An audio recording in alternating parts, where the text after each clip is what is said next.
परमहंस योगानंद जी का अपने गुरु से हिमालय जाने के लिए आग्रह करना। गुरुदेव, कृपया मुझे हिमालय में जाने की अनुमति दीजिए। वहाँ के अखंड एकांत में मैं ईश्वर से अनवरत तादात्म्य स्थापित कर सकूंगा। साधक के मन में अप्रत्याशित रूप से उत्पन्न होने वाले भ्रम के जाल में मैं फंस गया था। कॉलेज की पढ़ाई और आश्रम के कर्तव्यों के प्रति दिनों दिन उदासीनता मुझे अधीर किए जा रही थी।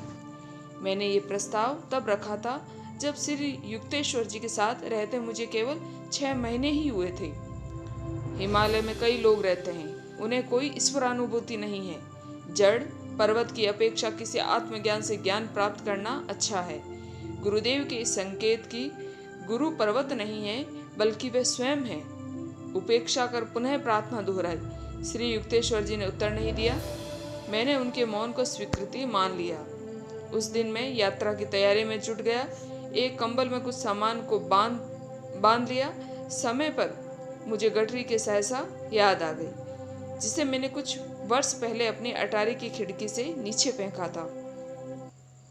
कहीं यह भी एक और अनिष्ट ग्रह योग युक्त हिमालय पलायन साबित न हो। पहली बार मेरा आध्यात्मिक उत्साह उछाल पर था। आज अपने गुरु को छोड़कर जाने का विचार पर अंतर्मन धिक्कार रहा था। दूसरे दिन प्रातः मैं अपने संस्कृत प्राध्यापक बिहारी पंडित के पास जा पहुंचा। सर, लाहिड़ी महाशय के एक महान शिष्य के साथ अपनी मित्रता के बारे में आपने मुझे बताया था। कृपया उनका पता बता दीजिए। तुम्हारा आशय रामगोपाल मजूमदार से है। मैं उन्हें विनिंद्र संत कहता हूँ। वे सदा ही ब्रह्मानंद में निमग्न रहते हुए जागृत रहते हैं। उनका घर तारकेश्वर के निकट रणबाजपुर में है। मैं तुरंत तारकेश्वर जाने के लिए ट्रेन पर सवार हो गया। इस विनिंद्र संत से हिमालय में एकांत ध्यान में रत होने की अनुमति लेकर मैं अपनी आशंका को शांत करना चाहता था। बिहारी पंडित ने बताया था कि राम गोपाल को बंगाल के निर्जन गुफाओं में वर्षों तक क्रिया योग का अभ्यास करने के पश्चात आत्म साक्षात्कार हो गया था।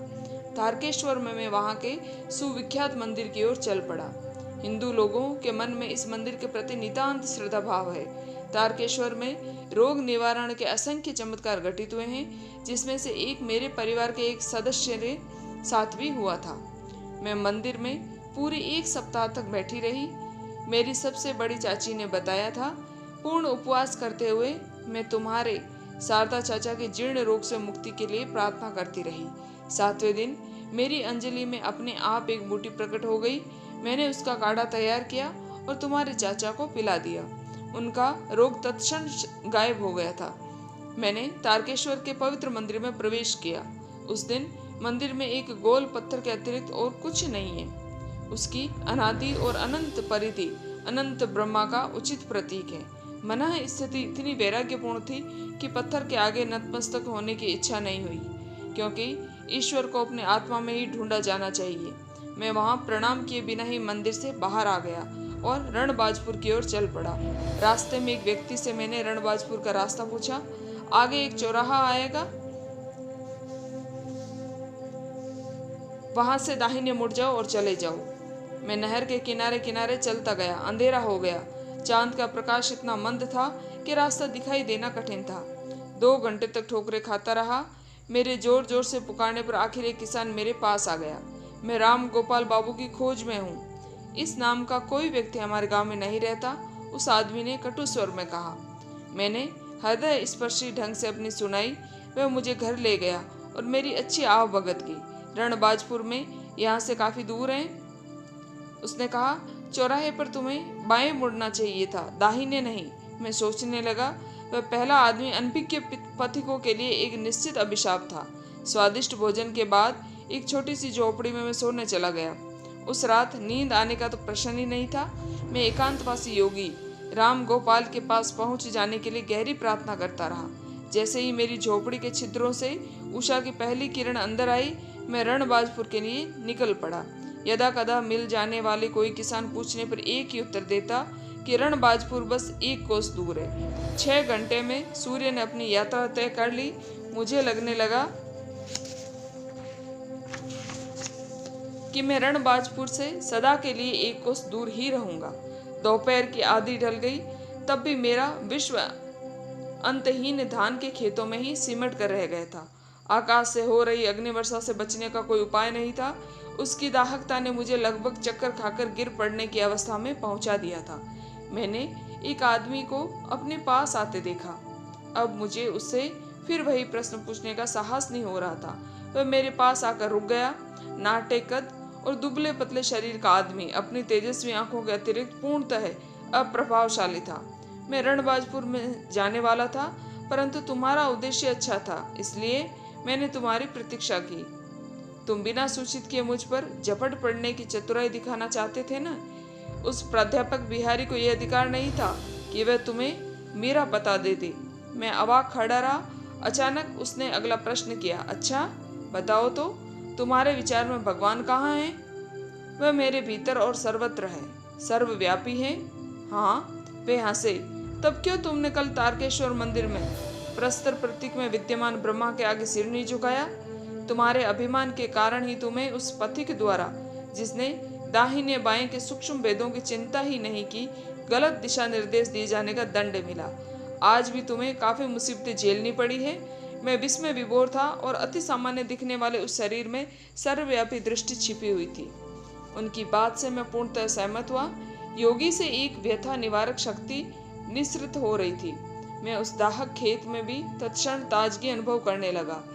भक्त में ये सोचने की प्रवृत्ति होती है कि उसने जो मार्ग अपनाया है वही ईश्वर प्राप्ति का एकमेव मार्ग है। उन्होंने कहा, योग, जिससे अपने भीतर ही ईश्वर मिल जाता है, निसंशय सर्वोच्च मार्ग है, जैसा कि लाहिड़ी महाशय ने हमें बताया है। परंतु भीतर ईश्वर की प्राप्ति हो जाने पर हम शीघ्र भी बाहर भी उसकी अनुभूति करते हैं। तारकेश्वर तथा अन्य स्थानों के पवित्र मंदिरों के प्रति उन्हें आध्यात्मिक शक्ति के केंद्र मानकर जो श्रद्धा भाव लोगों में है वह बिल्कुल सही है।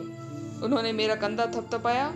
छोटे योगी, मैं देख रहा हूँ कि तुम अपने गुरु से दूर भाग रहे हो। उनके पास सब कुछ है जिसकी तुम्हें आवश्यकता है। तुम्हें उनके पास लौट जाना चाहिए। पर्वत तुम्हारे गुरु नहीं बन सकते। श्री युक्तेश्वर जी द्वारा प्रकट किया गया यही विचार, सिद्ध जन केवल पर्वतों में ही निवास करें, ऐसा कोई विधि का विधान नहीं है। वे कहते जा रहे थे, भारत और तिब्बत के हिमालय का संतों पर कोई एकाधिकार नहीं है। जिसे अपने अंदर पाने का कष्ट न किए जाए, उसे शरीर को यहाँ वहाँ ले जाने से प्राप्त नहीं किया जा सकता।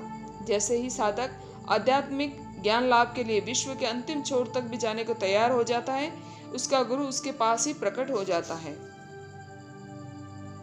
मैं सहमत हो गया।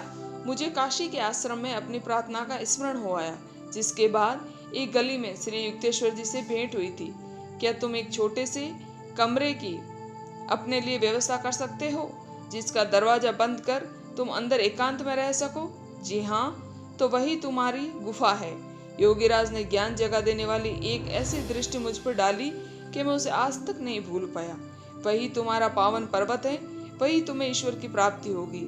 उनके शब्दों ने हिमालय के लिए मेरी आसक्ति एक पल में समाप्त कर दी।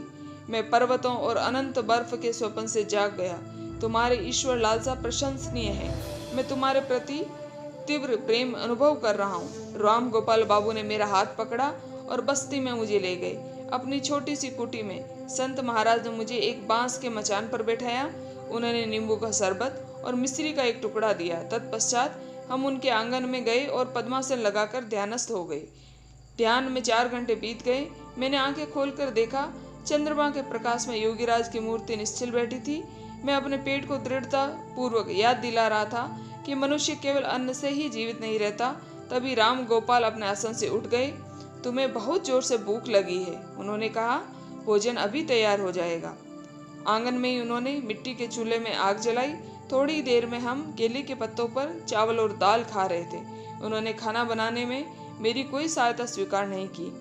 कुटी का वह छोटा सा कमरा एक मृदु प्रकाश में रहस्यमय रूप से आलोकित लग रहा था। राम गोपाल ने मेरा बिस्तर बनाने के लिए कुछ फटे कंबल जमीन पर बिछा दिए और स्वयं एक चटाई पर बैठ गए। उनके आध्यात्मिक आकर्षण से विभोर होकर मैंने एक निवेदन किया, महाराज, मुझे आप समाधि क्यों नहीं प्रदान कर देते? प्रिय वत्स, मैं खुशी से तुम्हें यह ईश संपर्क करा देता, परंतु उसका मुझे अधिकार नहीं है। शीघ्र ही तुम्हारे गुरुदेव तुम्हें अनुभव प्रदान कर देंगे। इस क्षण तुम्हारा शरीर उसके लिए तैयार नहीं है। तुम्हारी नाड़ियां अभी महाप्राण के उस अत्यधिक भारी प्रवाह को सहन करने योग्य नहीं है। इसी समय यदि तुम्हें समाधि दे दूं तो तुम ऐसे जलोगे कि तुम्हारे शरीर की प्रत्येक कोशिका में आग लग गई हो। तुम मुझसे ब्रह्म ज्ञान चाहते हो, योगेश्वर सोच में डूबे कहते जा रहे थे। जबकि जितना नगण्य व्यक्ति मैं हूँ, जितनी अत्यल्प ध्यान धारणा मैंने की है, उससे मैं स्वयं अचरज में हूँ कि क्या मैं भगवान को प्रसन्न करने में सफल हो पाया हूँ और उनकी दृष्टि में अंतिम मूल्यांकन के समय मेरा मूल्य क्या होगा। महाराज, क्या आप लंबे समय से अनन्य भाव से ईश्वर प्राप्ति का प्रयास नहीं करते आ रहे हैं? मैंने कुछ खास नहीं किया है। 20 साल तक मैं एक निर्जन गुफा में प्रतिदिन 18 घंटे तक ध्यान करता था। फिर उससे भी अधिक दुर्गम क्षेत्र में एक गुफा में जाकर 25 साल तक रहा। वहां मैं प्रतिदिन 20 घंटे यौगिक ध्यान में लीन रहता था। निद्रा की आवश्यकता नहीं थी। मैं सदा ईश्वर के साथ ही रहता था। निद्रा की साधारण अवचेतन अवस्था की आशिक शांति से मेरे शरीर को जितना विश्राम मिलता, उससे कहीं अधिक समाधि की अधिचेतन अवस्था में पूर्ण शांति में मिलता था। निद्रा अवस्था में मांसपेशियों को विश्राम मिलता है, परंतु हृदय, फेफड़े और रक्त संचार प्रणाली निरंतर कार्यरत रहती है। उन्हें कोई विश्राम नहीं मिलता। अधिचेतन अवस्था में सभी आंतरिक अवयव भी महाप्राण की शक्ति को आवेशित निष्क्रिय जीवंतता की अवस्था में स्थिर करते हैं। ऐसी अवस्थाओं के कारण वर्षों से निद्रा मेरे लिए अनावश्यक हो गई है। एक समय आएगा जब तुम्हें भी निद्रा की आवश्यकता नहीं रहेगी। हे भगवान, आप इतनी अधिक ध्यान धारणा करते आ रहे हैं, आपको पता नहीं कि आपने प्रभु को प्रसन्न कर लिया है या नहीं। मैंने आश्चर्य से कहा, हम जैसे साधारण लोगों का क्या होगा? वत्स, ईश्वर स्वयं अनंत काल है। ये सोचना कि 45 वर्षों की ध्यान साधना से कोई उसे जान लेगा, असंगत अपेक्षा है। बाबा जी हमें विश्वास दिलाते हैं कि थोड़ी सी ध्यान धारणा भी मृत्यु भय और परलोक की अवस्था के भय से रक्षण करती है। तुच्छ पर्वतों को अपना आध्यात्मिक आदर्श न बनाकर निर्गुण ईश्वर प्राप्ति के तारे पर अपना लक्ष्य केंद्रित करो। यदि कठिन परिश्रम करोगे तो वहां पहुंच जाओगे। मध्य रात्रि होने पर राम गोपाल मौन हो गए और मैं लेट गया। मैंने आंखें बंद की तो बिजलियां कौंती दिखाई दी। मेरे अंदर का विशाल अंतराल पिघले हुए प्रकाश से भर गया। मैंने आंखें खोली तो वहीं चुंदियाने वाला प्रकाश दिखाई दे रहा था। वह कुटी उस अनंत महाकाश का एक छोटा सा हिस्सा बन गई थी, जिसे मैं अपनी अंतर्दृष्टि से देख रहा था। तब योगीराज ने कहा, तुम सोते क्यों नहीं? महाराज, मैं कैसे सो सकता हूँ जब मेरे चारों ओर बिजलियां कौंध रही हो, चाहे मेरी आंखें बंद हो या खुली। तुम धन्य हो जो तुम्हें ये अनुभव मिल रहा है। इन आध्यात्मिक प्रभा किरणों का दर्शन आसानी से नहीं होता। उषा काल होने पर राम गोपाल ने मुझे मिश्री के कुछ टुकड़े दिए और वापस लौट जाने के लिए कहा। उनसे विदा लेने में अश्रु बहने लगे। मैं तुम्हें खाली हाथ नहीं जाने दूंगा, योगीराज ने कहा। उन्होंने अपनी दृष्टि मुझ पर स्थिर की। मैं निश्चल हो गया, मानो जमीन से चिपक गया हूँ। उनसे निःसृत होने वाले शांति की धाराओं ने मेरे संपूर्ण अस्तित्व को आप्लावित कर दिया। मेरी पीठ का दर्द ठीक हो गया, जो वर्षों से मुझे तकलीफ देता रहता था। ज्योतिर्मय आनंद के सागर में नहाकर नव उल्लास प्राप्त करने से अब मेरा रुदन बंद हो गया। राम गोपाल की चरण वंदना करके मैं जंगल में प्रवेश कर गया। आखिरकार मैं तारकेश्वर पहुंचा। तारकेश्वर में दूसरी बार मैं फिर मंदिर गया और वहां भगवान के सामने साष्टांग दंडवत किया। वह गोल पत्थर मेरी अंतर्दृष्टि के सामने आकर आकार में बढ़ता गया और आकाश पिंड बन गया। जैसे वलियों पर वलय, अंचलों पर अंचल सभी ईश्वर की प्रभा से ओतप्रोत लग रहे थे। 1 घंटे बाद मैं खुशी खुशी कोलकाता की गाड़ी में बैठ गया।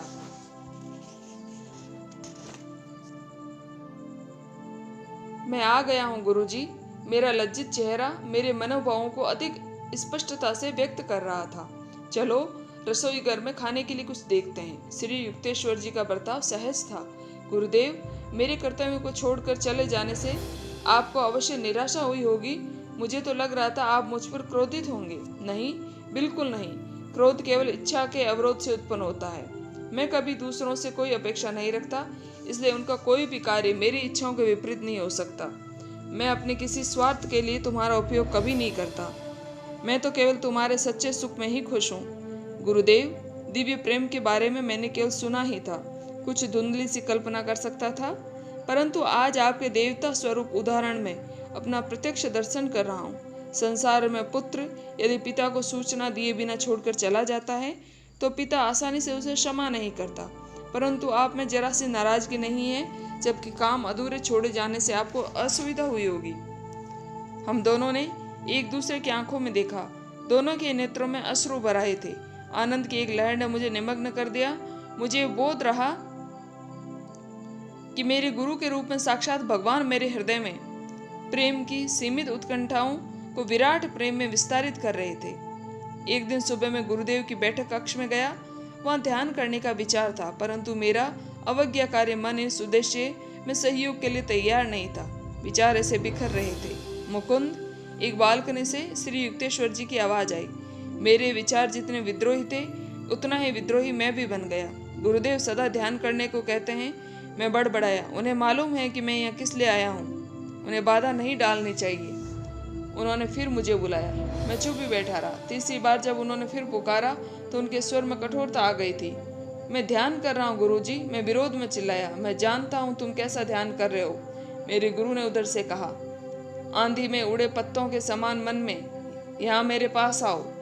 खिन्न मन से चुपचाप उनके पास जाकर खड़ा हो गया। नादान बच्चे, तुम्हें जो चाहिए वह पर्वत तुम्हें नहीं दे सके, गुरुदेव स्नेह भरे सांत्वना देते स्वर में बोल रहे थे। उनकी शांत दृष्टि अथाह बन गई थी। तुम्हारे हृदय की लालसा अवश्य पूरी होगी। उन्होंने मेरी छाती पर हृदय के ऊपर धीरे से थपथपाया। मेरा शरीर निश्चल होकर जमीन से चिपक गया। श्वास तेजी से फेफड़ों से बाहर खींच गई, मानो किसी महाकाय चुंबक ने उसे खींच लिया हो। आत्मा और मन तत्क्षण शरीर के बंधन से मुक्त हो गए और किसी प्रवाहमान तीक्ष्ण तेज के समान मेरे शरीर के रोम रोम से बाहर बहने लगे। स्थूल शरीर मृतवत हो गया। अपने तीव्र बोध में मुझे ये भान हो रहा था कि मैं पहले कभी पूर्ण रूप से जीवित नहीं था। अपने अस्तित्व का बोध संकुचित रूप से केवल शरीर तक ही सीमित नहीं था, बल्कि चारों ओर व्याप्त अणु परमाणुओं में फैल गया था। दूर सड़कों पर चल रहे लोग मेरी सुदूर स्थिति परिधि पर चलते प्रतीत हो रहे थे। भूमि की धुंधली पारदर्शिता में पेड़ पौधे जड़ें दिखाई दे रही थी। उनके अंदर चल रहे रस प्रवाह का मैं स्पष्ट अवलोकन कर रहा था। आसपास का क्षेत्र मेरे सामने अनावृत हो गया था। केवल सामने देख पाने वाली मेरी साधारण दृष्टि अब चतुर्दर्शी विशाल मंडलाकार दृष्टि में परिवर्तित हो गई थी, जो सर्वदर्शी भी थी। मस्तक के पीछे से मैं रायघाट लेन में दूर चलते फिरते लोगों को देख रहा था और एक श्वेत गाय को भी वहां देखा, जो धीरे धीरे आश्रम की ओर आ रही थी। जब ये आश्रम के खुले द्वार पर पहुंच गई तो मैंने उसे ऐसे देखा मानो अपनी दो स्कूल आंखों से देखा हो। जब वह आश्रम के अहाते की दीवार के पीछे चली गई तब भी मैं उसे स्पष्ट देख रहा था। मेरी विशाल दर्शी दृष्टि में दिखने वाली सारी वस्तुएं तेज चलने वाले चलचित्रों की भांति कंपित और स्पंदित थी। मेरा शरीर, गुरुदेव का शरीर, चारों ओर से खंभों से घिरे आश्रम का चौक, फर्नीचर, फर्श और पेड़ पौधे और धूप यदा कदा उग्रता से स्पंदित होते, जब तक कि सब कुछ प्रकाश सागर में विलीन नहीं हो गया। सब कुछ अपने में विलीन करने वाला यह प्रकाश बीच बीच में आकर धारण कर लेता था, फिर वह आकाश उसी प्रकाश में विलीन हो जाता था। प्रकाश और स्थूल आकार पर्याय क्रम में एक दूसरे के रूपांतरित होकर सृष्टि के कार्य कारण सिद्धांत को स्पष्ट कर रहे थे। मेरी आत्मा के शांत अनंत तट पर सागर के समान आनंद उमड़ पड़ा। मैंने अनुभव किया कि ईश्वर का स्वरूप अक्षय आनंद है। उसके शरीर प्रकाश के असंख्य तंतु हैं। मेरे अंदर उमड़ते दिव्य ज्योति ने विस्तृत होते होते नगरों, महाद्वीपों, पृथ्वी, सूर्यमंडल, तारामंडल, निहारिका पुंज और अंतरिक्ष में प्रवर्तमान ब्रह्मांडों को अपने में समा लिया। अचानक श्वास मेरे फेफड़ों में लौट आई। लगभग असहाय निराश के साथ मैं जान गया कि मेरी विराट असीमता लुप्त हो गई थी। फिर एक बार मैं अपमानस्पद देह पिंजड़े में आबद्ध हो गया था, जिसमें ब्रह्मा को आसानी से कोई स्थान नहीं मिल सकता। मेरे गुरु मेरे सामने निश्चल खड़े थे। लंबे समय से मुझे जिस ब्रह्म चैतन्य के अनुभव की उत्कट लालसा थी, वह अनुभव उन्होंने मुझे करा दिया था। उनके प्रति कृतज्ञता व्यक्त करने के लिए जैसे ही मैं उनके सामने साष्टांग दंडवत करने लगा तो रोककर उन्होंने मुझे सीधा खड़ा कर दिया और शांत भाव से बोले, तुम्हें परमानंद में डूबे नहीं रहना है। तुम्हारे लिए अभी जगत में बहुत सा काम करना बाकी है। आओ बरामदे में पहले झाड़ू लगाते हैं, फिर गंगा के किनारे घूमने जाएंगे। श्री युक्तेश्वर जी और मैं घूमने निकले। तब भी मैं अनिर्वचनीय आनंद में विभोर था। मैं दोनों के शरीरों को प्राण शक्ति से बने चित्रों के रूप में देख रहा था, जो प्रकाश से बनी एक नदी के किनारे किनारे प्रकाश के ही बने एक रास्ते पर चल रहे थे। आकाश की लहरें उत्पन्न करते हैं, उन तूफान को शांत किए बिना उस अनंत परम तत्व के एकमात्र अखंड प्रकाश के रूप में अनुभूति नहीं की जा सकती। गुरु तभी विश्व चैतन्य का ये अनुभव अपने शिष्य को प्रदान करता है जब उसे ध्यान धारणा द्वारा अपने मन को इतना सुदृढ़ बना लिया हो कि वह इन विराट दृश्यों को देखकर घबरा न जाए।